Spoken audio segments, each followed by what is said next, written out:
Everyone, good morning and welcome back to my channel. কেমন আছো তোমরা সবাই? আশা করছি সবাই ভালো আছো আর আমিও ভালো আছি। আবারও একটা নতুন দিন, একটা নতুন সকাল, একটা নতুন ব্লগে তোমাদের সবাইকে ওয়েলকাম। ঘুম থেকে উঠেছি তখন 7টা বাজে। উঠে সমস্ত জানলা দরজাগুলো খুলে দিলাম। সকালে বাইরের ওয়েদারটা এত সুন্দর লাগে কি বলবো। আর এদিকে আমি ব্রেকফাস্টও বসিয়ে দিয়েছি, ডিম সেদ্ধ, এখানে চা বসিয়ে দিয়েছি আর এখানে ব্রেডটাও সেঁকে নিচ্ছি। আজকে আমার ক্লাস নেই, কিন্তু সেই 7টাতেই ঘুমটা ভেঙে গেছে, কারণ কিছুদিন যাবৎ ক্লাস করছি আমি, সকাল সকাল ঘুম থেকে উঠছি, সেই টাইমে আজকেও ঘুমটা ভেঙে গেছে। একদিকে ভালোই হয়েছে, এই ক্লাসে যাওয়ার জন্য আমার সকালে ঘুম থেকে ওঠাটা হচ্ছে। এখানে দেখো ব্রেকফাস্ট রেডি করে ব্রেকফাস্ট করে নিলাম, তারপর চলে এলাম বেডরুমে। বেডরুমটা দেখতে পাচ্ছ অগোছালাই আছে, তো চলো চট করে বেডরুমটাকে গুছিয়ে নিই। একা হাতে সমস্ত কাজকর্ম করতে হলে এইভাবে ম্যাজিকের মতোই সব কাজগুলো করতে হয়, কিন্তু যদিও বা এটা ম্যাজিকের মতো হয়নি, এটা করতে আমার অনেকটাই টাইম লেগেছে। আর হঠাৎ দেখি বাইরে দেখো ঝমঝমিয়ে বৃষ্টি নেমেছে। তাও ভালো, যা গরম পড়েছে তাতে এই বৃষ্টিটার খুবই দরকার ছিল। কিন্তু এই যে বৃষ্টিটা হচ্ছে, এতে কিন্তু ওয়েদারটা একটুও ঠান্ডা হবে না, অল্প একটু বৃষ্টি হয়ে কমে যাবে, আবার যেইকে সেই গরম। এই যা পচা গরম পড়েছে এবছর, এরকম গরম কোনো বছর পড়েনি। আর এই গরমে ঘরের কাজকর্ম করতে যে কী কষ্ট হয় সেটা যারা করে তারাই জানে। যদিও কষ্টটা সবারই হয়, যারা বাইরে কাজ করছে তাদেরও যেমন কষ্ট হয়, আর যারা হাউসওয়াইফ যারা ঘরের কাজগুলো করছে তাদের কষ্টটাও কিন্তু কোনো অংশে কম না। তবে যতই কষ্ট হোক, এই কষ্ট নিয়েই সংসারের কাজগুলো সামলাতে হবে। শীত, গ্রীষ্ম, বর্ষা কোনো কিছুতেই হাউসওয়াইফদের ছুটি নেই, ঘরের রান্নাবান্না, ঘরের কাজকর্ম করেই যেতে হবে। তাই সেটাকে হাসি মুখে মেনে নেওয়াই ভালো, যতই গরম লাগুক, যতই কষ্ট হোক। নিজের সংসারের কাজ তো নিজেকেই করতে হবে। তোমাদের সাথে গল্প করতে করতে আমার অনেকগুলো রান্না কিন্তু হয়ে গেল। পমফ্রেট মাছের ঝাল করেছি আর এখানে কচুর শাক করছি। মশলাটা কষিয়ে দেখো, চিংড়িটা আগে ভাজতে ভুলে গেছিলাম, তাই জন্য এই কড়াতেই একটু সাইড করে তেলটা দিয়ে চিংড়িগুলোকে ভেজে নিলাম। আর এই কচুর শাকটা খেতে না দারুণ হয়। এখানে দেখো কচুর শাকটা আর ছোলা আমি একসাথে সেদ্ধ করে রেখেছি, তো এটা দিয়ে এবার ভালো করে কষিয়ে নেব। আর মশলাটার মধ্যে আমি দিয়েছি নারকেলটা মিক্সিতে পেস্ট করেছি, তার মধ্যে জিরে দিয়েছি আর আদা রসুনের পেস্ট দিয়েছি, একটুখানি পেঁয়াজ দিয়েছি আর নুন, হলুদ, লঙ্কার গুঁড়ো এইসব তো দিয়েছি। এই ফুল দুটো দেখো রথের মেলা থেকে কিনে এনেছি। গতকালকে রথের মেলা ছিল, মানে রথ ছিল আর কি, আজকে হচ্ছে রথের পরের দিন। তো আমি রথের মেলায় কিছু টুকিটাকি ব্লগ করছি, সেটা তোমাদের এই ভিডিওটা শেষে অ্যাড করে দেব। কচুর শাকটা হতে একটু টাইম লাগে, ওটা বসিয়ে দিয়ে এদিকে আমি ড্রয়িং রুমে এসে ভালো করে ডাস্টিংটা করে নিচ্ছি। আর এই টেবিল ক্লথটাও চেঞ্জ করে দেবো, মানে টি টেবিলের ক্লথটা তুলে আমি একটু কলিন দিয়ে আগে ভালো করে মুছে নেব, তারপর একটা নতুন ক্লথ পেতে দেব। এই কাজগুলো এখন আমাকে সপ্তাহে 1-2 দিন করে করতে হচ্ছে, কারণ রেগুলার আমার খুব ভালোভাবে ডাস্টিং করা হচ্ছে না, কারণ কি আমি ক্লাসে জয়েন করেছি, সেটা তোমাদের আগের ব্লগেই বলেছিলাম। তো ওই জন্য যেদিন ছুটি থাকে সেদিনই এই কাজগুলো করি। আজকে যেমন ছুটি আছে বলে এই কাজগুলো করে নিচ্ছি। এখানে দেখো কচুর শাক আমার পুরো রেডি, আর এটা খেতে অসাধারণ হয়েছিল। রেগুলার ডাস্টার দিয়ে হালকা ফুলকা ডাস্টিং করে নিই, আজকে একটু কলিন দিয়ে ভালো করে মুছে নিচ্ছি, কারণ রোজ যতই ডাস্টিং করি না কেন, কলিন দিয়ে একটু ভালো করে না মুছলে না ধুলোর একটা সাদা সাদা ভাব থেকেই যায়। আর তোমাদের যদি আমার এই ব্লগগুলো দেখতে ভালো লাগে, প্লিজ আমার ভিডিওটা একটা লাইক কমেন্ট করে দিও, আর আমার চ্যানেলটা একটা সাবস্ক্রাইব করে দিও। তোমাদের একটা লাইক কমেন্ট আমাকে ভীষণভাবে মোটিভেট করে নেক্সট ভিডিওগুলো বানানোর জন্য। আর এখানে দেখো কাছে সেলফগুলো মুছে আমি মূর্তিগুলোকে রেখে দিচ্ছি। এই সেলফগুলো বিশেষ করে ভীষণ ময়লা হয়ে যায়। আর আজকে সকাল সকাল ব্রেকফাস্ট করার জন্য বেলার দিকে খিদে পেয়ে গেছিলো, তো বর নিয়ে এসেছিলো এখানে পেটাই পরোটা, অনেকে ছেঁড়া পরোটাও বলে। এটা খেতে কার কার ভালো লাগে কমেন্ট করে জানিও।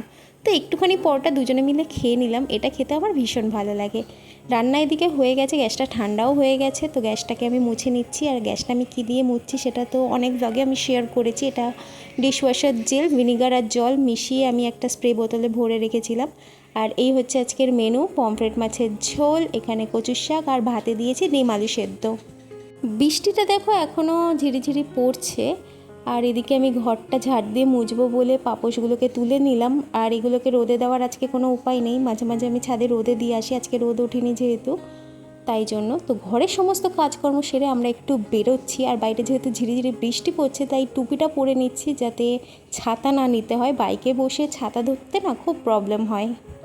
আমরা বেরোলাম আর বৃষ্টিটা কমে গেল। আসলে যাচ্ছি একটুখানি গাছের সার আনতে, আর টুকিটাকি কিছু সবজি দরকার আছে। কালকে থেকে আমার আবার যেহেতু ক্লাস আছে, তো সকাল সকাল রান্না করে বেরোতে হবে বলে বাজারটা পুরো ঘরে রাখি আর কি, যা যা রান্না হবে সেগুলো। তো এখানে দেখো গাছের দোকানে চলে এসেছি, এখান থেকে কিছু সার নিয়ে নিলাম আর এখান থেকে কিছু সবজি নিয়ে নিলাম। যা বৃষ্টি হয়েছে সবজিগুলোও পুরো ভিজে গেছে, এগুলোকে আবার হাওয়ায় শুকিয়ে তারপর ফ্রিজে স্টোর করতে হবে, নাহলে পচে যাবে। বাড়িতে এসে আগে চলে এসেছি ছাদে, কারণ গাছগুলোতে একটু সার দিতে হবে। এখানে দেখো পুঁইশাক গাছটা কি সুন্দর হয়ে উঠেছে। এই পুঁইশাক গাছটা জানো তো আমি বাজার থেকে পুঁইশাক কিনে এনেছিলাম, তো গোড়াটা কেটে আমি এই মাটিতে বসিয়ে দিয়েছিলাম, তো সেটা থেকে এত সুন্দর একটা গাছ হয়েছে। আর ড্রাগন গাছগুলো পুরো হেলে গেছে, এটা লাঠি পুঁতে এটাকে ভালো করে বেঁধে দিতে হবে, না হলে আবার বৃষ্টি হলে আর কি ভেঙে যেতে পারে পড়ে গেলে গাছটা। কবে যে ড্রাগন গাছে ড্রাগন হবে সেটাই আমি ভাবছি, আমার খুব ইচ্ছে আমার নিজের হাতে লাগানো গাছে যাতে একটা ড্রাগন হয়। এখানে গাছগুলোতে সার দিয়ে নিচে গিয়ে স্নান করে খাওয়া দাওয়াটা করে নেব, 1:30 বেজে গেছে। 2000 years later. গুড ইভিনিং, এখন বাজছে সন্ধ্যে 7টা। দুপুরবেলা আর ব্লগ কন্টিনিউ করা হয়নি, ঘুম থেকে উঠে সন্ধ্যে দিয়েছি, চা খেয়েছি, সেগুলো আর তোমাদের সাথে শেয়ার করা হয়নি। মোমো করব আজকে, কারণ সকালে বৃষ্টি হয়েছে, এখনও ঝিরিঝিরি বৃষ্টি পড়ছে। বৃষ্টির ওয়েদারে তো মোমো খেতে দারুণ লাগে। আর এই মোমোটা হচ্ছে আজকে রাতের ডিনার। তো দারুণ করে খেলাম মোমোটা। মোমো খেতে আমার ভীষণ ভালো লাগে, তোমাদের কার কার ভালো লাগে আমাকে কমেন্ট করে লিখে জানিও। পুরোটাই নিজের হাতে বানিয়েছি। দুপুরবেলা বাজারে গেছিলাম, একটুখানি সলিড মাংস কিনে এনেছিলাম, সেটা কিমা করে ভালো করে ম্যারিনেট করে রেখেছিলাম। আর রাত্রিবেলা এটা ডিনারে বানালাম। রোহিত খাবে না, ওর জন্য বিরিয়ানি আছে আগের দিনের, তো ওটাই ওকে গরম করে দেবো, ওটাই খেয়ে নেবে আর আমরা মোমো খেয়ে নেব। তো চলো টাটা। The next day. আর আজকে হচ্ছে নেক্সট ডে, মানে রথের দিন। রথের দিন আমি দুপুরবেলা বানিয়েছিলাম বিরিয়ানি। এখানে দুপুরে লাঞ্চ টাঞ্চ করে একটু রেস্ট নিয়ে তারপর আমরা বেরিয়ে পড়েছিলাম, রেডি হয়ে যাচ্ছি রথের মেলায়। একটু তাড়াতাড়ি বেরোচ্ছি কারণ মেলায় প্রচণ্ড ভিড় হয় আজকের দিনে। তো আমাদের ঠাকুরপুকুরের মেলা আজকে তোমাদের সাথে শেয়ার করবো। আর রাস্তায় দেখো কত সুন্দর সুন্দর রথ বেরিয়েছে, ছোট বড় রথের ছড়াছড়ি চারিদিকে রাস্তায়। আর এই রথটা কি সুন্দর সাজিয়েছে দেখো। রথ দেখে আমরা চলে এসেছি ঠাকুরপুকুরে। আর এই হচ্ছে ঠাকুরপুকুরের রথের মেলা। এখানে দুটো রথ বসেছে এবার, প্রত্যেকবার একটা বসে। এই একটা রথ আর এই একটা রথ, কি সুন্দর করে সাজিয়েছে দেখো। কিন্তু ভিড় দেখো, এখনই ঢোকা যাচ্ছে না, আর একটু পরে তো আর পাই দেওয়া যাবে না মেলায়। কোনো দোকানে ঢোকার জো নেই, এত ভিড়। তো আমরা উপর দিয়ে মেলাটা দেখেছি আজকে। 2 দিন পরে আবার আসবো, কারণ বেশি দূরে নয় আমাদের বাড়ি থেকে মেলাটা। তো এর পরে আসলে ফাঁকা হবে। এই সোজা রথের দিন আর উল্টো রথের দিনই যত ভিড় হয় মেলায়। সেরকম কিছু কিনিনি, এখান থেকে কুলফি খেয়েছি, এখান থেকে শুধু 2টো ফুল কিনেছি, যেটা তোমরা ব্লগে দেখতে পাবে, আমি ব্লগে দেখিয়ে দেবো। আর এখানে দেখো রথের মেলা মানে তো গাছ বসবেই, এখানে নানান ধরনের সুন্দর সুন্দর গাছ বসেছে, কিন্তু আমরা এখান থেকে কিছুই কিনিনি। রোহিত বলল কাবাব খাবে, তো এখান থেকে একটু হরিয়ালি কাবাব কিনেছিলাম, যেটা খেতে একদমই ভালো না, এর থেকে অনেক ভালো কাবাব আমি নিজেই বানাতে পারি। যাই হোক, নিজের একটু প্রশংসা করলাম, মাঝে মাঝে করতে হয়। আর এখান থেকে ঘুগনি খেয়েছিলাম। মেলায় আসবো আর ঘুগনি ফুচকা খাবো না, এটা তো হতেই পারে না। এখান থেকে ঘুগনি খেলাম, এখান থেকে 10 টাকার 7টা ফুচকা খেলাম, মানে অনেক। আমাদের ওখানে তো 10 টাকার 4টে কি 5টা ফুচকা দেয়। তারপর বাড়ি চলে এলাম। তো চলো নেক্সট ব্লগে দেখা হচ্ছে, টাটা।